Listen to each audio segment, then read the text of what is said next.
60 million. Military grade weapons. What people don't You know how big I this can't thing is. answer for my people. There must be some confusion. Halo guys, jumpa lagi dengan Dava di sini dan di kesempatan kali ini kita akan membahas sebuah film yang bertema kriminal yang diangkat dari kisah nyata penculikan Alfred Heinekin.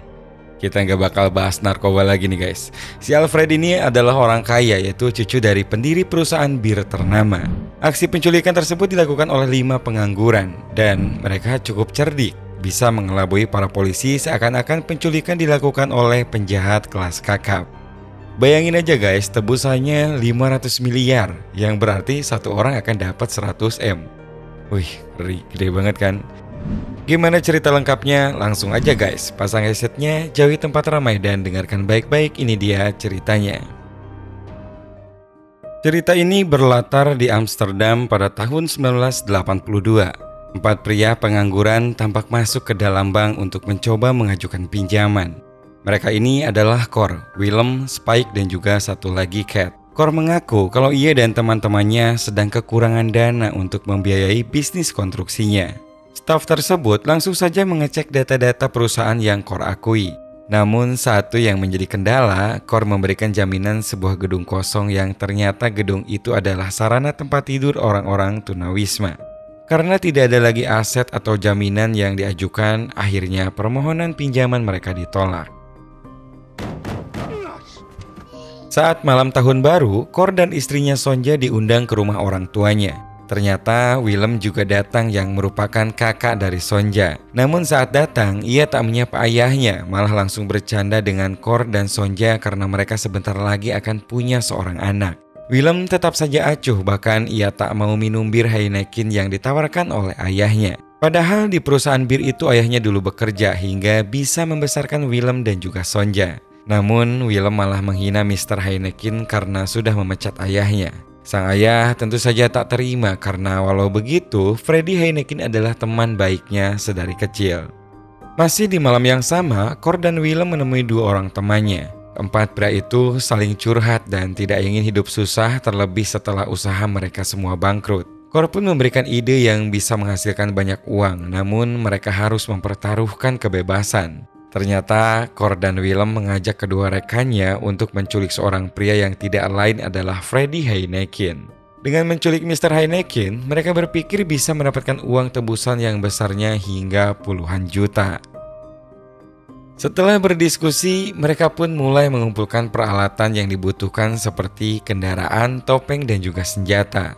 Saat itulah Willem datang dan mengatakan bahwa untuk menculik Heineken harus punya rencana yang sangat matang. Semua harus benar-benar dipersiapkan agar nantinya penculikan mereka dianggap dilakukan oleh penjahat kelas kakap. Karena kalau tidak, maka sudah pasti polisi akan dengan mudah mencari para pengangguran yang mencurigakan. Akhirnya mereka pun semua memutuskan untuk nekat merampok bank demi mendapatkan tambahan biaya untuk persiapan penculikan nanti. Setelah semua dipersiapkan, esok harinya saat mereka menunggu mobil pengangkut uang, Cor tak henti-hentinya mengingatkan apapun yang terjadi nanti, mereka harus menembak tanah supaya tak menimbulkan korban. Tak lama kemudian, Spike melihat pihak keamanan sedang melakukan pemindahan uang dan perampokan pun dilakukan. Kejar-kejaran pun terjadi dan membuat mereka cukup kerepotan dengan keadaan jalanan yang sempit dan juga banyak warga yang berlalu lalang. Spike tetap fokus melajukan mobilnya secepat mungkin, sampai pada akhirnya mereka terhenti karena hampir menabrak seseorang. Tembak-menembak pun terjadi dan untungnya Cat datang tepat waktu dengan perahu bot yang sudah disiapkan. 2 mobil polisi itu kembali mengejar lewat jalanan. Namun kali ini Cor dan teman-temannya terus menembaki mobil tersebut sampai pada akhirnya satu mobil terhenti dan Cor bisa pergi ke arah lain sampai lepas dari pengejaran. Sampailah mereka di tempat yang aman, yaitu sebuah gudang kosong yang sudah mereka siapkan sebelumnya. Di sana kotak yang mereka curi itu pun dibuka dan syukurnya kotak itu penuh berisi uang. Esok harinya rencana kembali dilanjutkan dengan melakukan pengintaian rutinitas di rumah Heineken. Cor ataupun Willem bergantian mengintai dari pagi sampai malam. Setelah hampir seminggu melakukan pengintaian, mereka melanjutkan dengan membeli peralatan yang akan digunakan nantinya. seperti walkie-talkie ataupun borgol yang dibeli dari daerah dan juga toko yang terpisah. Sementara itu di dalam gudang, Cat dan yang lainnya membangun sebuah ruangan kedap suara yang nantinya digunakan untuk menahan Sandra. Ruangan itu benar-benar dibangun dari nol, dibantu oleh Bragg yaitu adiknya Cor. Untuk memastikan benar-benar kedap suara, Cat mencobanya dengan berteriak, sementara Spike mendengarkan dari luar. Sedangkan untuk kendaraan penculikan, mereka mencuri mobil yang langsung diganti warna. Semua memang diperhitungkan secara detail, bahkan untuk mengirim pesan permintaan tebusan juga dipikirkan dengan matang. Nantinya, jika pihak Heineken akan membayar tebusan, mereka harus menayangkannya dalam surat kabar harian. Setelah semua siap, mereka pun segera datang ke rumah Heineken dan kemudian menunggu ia keluar dari rumah. Semua sudah di posisinya masing-masing dan saat target terlihat, mereka segera berlari dan menangkapnya serta menggunakan senjata gas untuk menghalau beberapa tamu yang saat itu berada di sana. Heineken dan supirnya Abdorerer berhasil dibawa ke dalam mobil. Namun sayangnya di seberang jalan guys, ada seorang supir taksi yang melihat kejadian dan segera mengikuti mereka. Cor yang menyadari hal itu segera memberitahu Willem dan saat sampai di sebuah lorong, mereka turun berpindah mobil.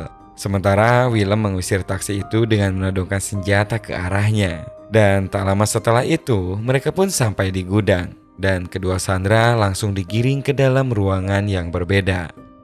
Sebelum mengirim surat tebusan, Cor menayangkan apakah ada di antara mereka yang menyentuh surat kabar tersebut tanpa sarung tangan. Salah satu dari mereka pun mengakuinya dan mau tidak mau daripada nantinya beresiko saat itu juga Cor dan Cat masuk diam-diam ke sebuah toko yang tak jauh untuk mengkopi surat tersebut. Setelah surat itu berhasil difotokopi, Bragg dan Cat pun ditugaskan untuk menaruh surat itu di kantor polisi. Bragg tentu saja sedikit khawatir karena takut kepergok. Namun akhirnya ia berani setelah Cat menyuruhnya untuk memikirkan uang tebusan yang didapat nantinya. Esok harinya berita penculikan miliarder pembuat bir Heineken tersebar di berbagai media. Dalam surat kabar yang mereka baca, media mengatakan kalau penculikan dilakukan oleh kelompok profesional. Hal itu tentu saja membuat mereka senang karena dengan begitu para polisi akan menganggap kalau pelakunya bukanlah pengangguran biasa. Saat mereka minum di bar, si pemilik bar juga mengatakan kalau pelakunya kemungkinan besar adalah saingan bisnisnya. Dan semua yang ada di sana pun tertawa termasuk Willem karena berarti semuanya sudah sesuai rencana. Malamnya Bragg membawakan makanan ke ruangan Heineken dan saat itu Heineken sudah paham kalau para penculik ingin uang tebusan. Ia pun menanyakan mengenai kabar uang tebusannya. Bragg yang memang hanya sebagai pengantar makanan, ia hanya menggelengkan kepala, menandakan kalau belum ada kabar apapun dari uang tebusan yang mereka minta. Heineken berusaha tetap santai, bahkan ia meminta buku untuk dibaca sekaligus makanan yang bervariasi agar ia tak bosan ataupun sakit. Beberapa hari kemudian, Willem datang ke pesta ulang tahun ayahnya dan memberikan sebuah hadiah. Rupanya hadiah itu hanyalah sebuah kaos bertuliskan lelucon yang membuat ayahnya cukup marah. Sang ayah juga marah karena kasus penculikan Heineken dan ingin menghabisi para penculik temannya itu. Karena tak ingin memancing keributan, Willem akhirnya keluar dari rumah. Di malam kedua, saat Bragg akan memberikan makanan rutin, ia bertanya kepada Cat mengenai kabar uang tebusan dari anak buah Heineken. Namun, Cat tak mengatakan apapun karena ia sendiri belum mendapat kabar dari teman-temannya yang berada di luar. Saat membawa makanan, Bragg juga memberikan buku-buku permintaan Heineken tanpa mengatakan satu kata pun kepadanya. Di malam kelima, Willem datang ke gudang menemui Spike yang saat itu berjaga. Spike segera bertanya mengenai kabar tebusan yang mereka minta. Namun, Willem juga ternyata belum mendapat kabar apapun dari surat kabar yang selalu ia baca tiap harinya. Spike menjadi khawatir karena takutnya kondisi kesehatan para Sandra akan memburuk kalau terlalu lama disekap. Namun Willem menegaskan agar jangan terlalu terbawa perasaan karena nantinya bisa merusak rencana yang sudah dibuat. 2 minggu akhirnya berlalu dan mereka masih belum mendapatkan jawaban. Mereka menduga para polisi hanya ingin mengulur waktu dan ingin mencari tahu keberadaannya ketimbang memberikan mereka uang tebusan. Cat yang mengurus Heineken sudah merasa putus asa dan ingin menyerah. Ia merasa bahwa usahanya sia-sia dan sebaiknya mereka segera membebaskan Heineken sebelum terlambat. Cor yang tidak ingin gagal kemudian memotivasi Cat supaya ia tidak menyerah dengan mengingatkan bahwa mereka akan mendapatkan uang sebesar 35 juta dolar atau kalau dirupiahkan 500 M lebih. Waktu pun terus berjalan dan setelah 3 minggu mereka ternyata masih belum mendapatkan balasan. Cor dan Willem akhirnya datang mengunjungi Mr. Heineken di ruangannya dan mengatakan bahwa mereka belum juga membayar uang tebusan. Heineken lantas meminta mereka untuk memberikan kertas dan pena untuk menulis surat kepada anak buahnya agar segera ditebus. Dan satu lagi, sebuah perjanjian bahwa ia tidak akan melaporkan mereka kepada polisi setelah dibebaskan. Esok harinya, mereka semua berkumpul untuk mendiskusikan kembali mengenai rencana selanjutnya. Willem menganggap kalau para polisi sengaja mengundur waktu untuk menelisik keberadaan mereka. Dan ia pun mengusulkan agar lebih agresif lagi dengan melukai Sandra sebagai bukti keseriusan mereka. Usulan itu tentu saja kurang disetujui karena sejak awal Cor dan Cat tak ingin ada korban ataupun pertumpahan darah. Setelah semua pergi, Cor datang ke ruangan dan mengatakan kalau surat terbaru sudah dikirim sekaligus kesempatan terakhir bagi anak buah Heineken untuk segera membayar uang tebusan. Heineken bertanya bagaimana nanti jika sudah dibayar. Dan Cor pun menjelaskan kalau nantinya keduanya akan dibawa ke dalam mobil ke suatu tempat. Di sini Heineken memberi tawaran kalau ia dan supirnya dibawa sekarang juga, maka ia menjanjikan akan membayar tebusan dan memastikan Cor dapat menghabiskan uang itu tanpa ada gangguan dari kepolisian. Namun Cor menolak hal itu karena semua rencana harus tetap berjalan sesuai yang disepakati bersama teman-temannya. Malamnya saat Cor sedang berbaring, ia teringat untuk mengecek surat kabar hari ini. Dan ternyata guys, apa yang mereka tunggu-tunggu selama ini ada di surat kabar itu. Cor dan juga Willem mendatangi Heineken untuk mengambil foto sebagai bukti bahwa ia masih hidup. Selanjutnya, mereka pun menyuruh si sopir untuk membacakan instruksi pengiriman uang tebusan. Seluruh uang tebusan itu akan dibawa menggunakan mobil oranye yang sudah ditandai dengan huruf X. Selanjutnya, si pengirim uang disuruh menuju ke suatu tempat untuk menerima telepon dan menjalankan instruksi selanjutnya.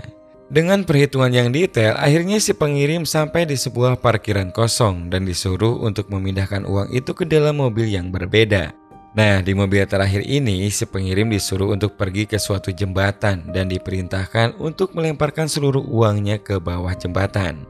Spike mengawasi di sisi lain, sementara Cor sudah siap di bawah jembatan dengan mobilnya.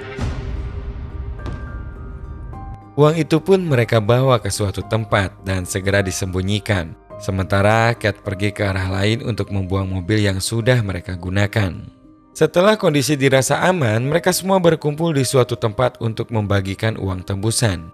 Seluruh uang itu dibagi rata dan saat pembagian selesai, Cor menyuruh adiknya untuk segera pergi menyelamatkan diri. Break awalnya menolak dan tetap ingin bersama kakaknya. Namun Cor berjanji kalau semua sudah selesai, maka ia akan menemuinya.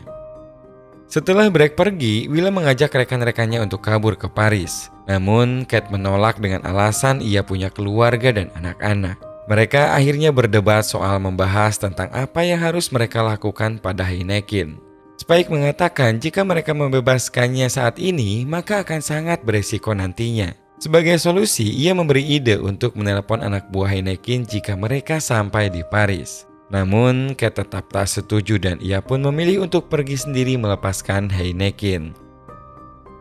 Saat perjalanan inilah, Cat dicurigai oleh polisi yang berpatroli dan segera melakukan pengejaran. Cat berusaha sekuat tenaga melajukan mobilnya untuk menghindar. Namun sialnya, ia malah salah mengambil jalan hingga akhirnya terpojok. Setelah Cat ditangkap, para polisi segera datang melakukan penyelamatan dan akhirnya Heineken pun bersama sopirnya berhasil diselamatkan dan segera dibawa ke tempat aman.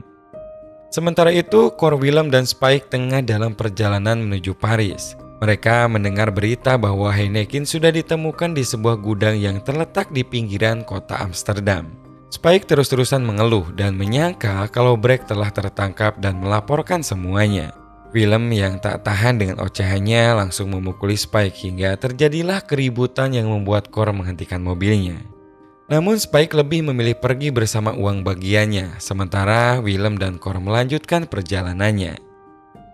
2 bulan kemudian, Cor dan Willem masih tetap aman bersembunyi di suatu apartemen. Mereka mengetahui berita bahwa Cat dan Bragg telah tertangkap sementara Spike menyerahkan diri ke polisi. Cor yang memang khawatir dengan keadaan Sonja yang saat itu sedang hamil berusaha menghubunginya. Namun Willem segera melarang karena hal itu akan membahayakan adiknya sekaligus beresiko tempat mereka ketahuan. Dalam sebuah tayangan televisi, mereka juga melihat Heineken yang sedang diwawancarai dan mengatakan bahwa pelaku penculikan bisa saja lari tapi tak bisa bersembunyi. Cor tidak dapat menahan keinginannya untuk menelpon Sonja. Ia memutuskan untuk pergi ke telepon umum yang jauh dari tempat tinggalnya. Sayangnya Sonja tidak di tempat dan Karin yang menjawab telepon. Cor meninggalkan pesan kepada Karin agar Sonja menghubungi nomor yang ia berikan. Keesokan harinya, Sonja menelpon dari telepon umum dan mengatakan bahwa semua telepon keluarga dan orang-orang yang berhubungan dengannya sudah disadap. Ia juga merasa terganggu karena setiap hari selalu diikuti oleh orang tak dikenal. Mengetahui kalau istrinya tertekan, Cor segera menenangkan kalau setelah istrinya melahirkan, ia akan segera kembali dan bisa membangun keluarga dengan bahagia. Setelah menelpon, kemudian Cor mengatakan kepada Willem kalau ia telah menelpon Sonja dan ia pun mengaku kalau tindakannya sudah membuat kacau keadaan. Merasa sudah terlanjur, akhirnya Willem menyarankan agar untuk segera berkemas dan meninggalkan tempat tersebut. Ketika keluar, mereka memandang keadaan sekitar dan merasa ada yang aneh karena suasana sangat sepi tanpa seorang pun ada di jalanan. Dan benar saja, tak lama kemudian para polisi bermunculan dan mengepung mereka. Cor dan Willem pun akhirnya harus mengakhiri pelarian mereka dan harus tertangkap. Setelah peristiwa penculikan yang dialaminya, Heineken mendirikan sebuah perusahaan keamanan swasta. Cat kemudian dijatuhi hukuman 12 tahun, Bragg 8 tahun, Spike 10 tahun, dan Cor serta Willem 11 tahun. Pada tahun 2003, Heineken meninggal dan di tahun yang sama, Cor juga ditembak mati yang sampai saat ini belum diketahui siapa pelakunya. Dan satu lagi, sebagian besar uang tebusan tak pernah ditemukan karena Willem ataupun Cor menyembunyikan uang itu dan tak pernah mengungkapkannya kepada siapapun.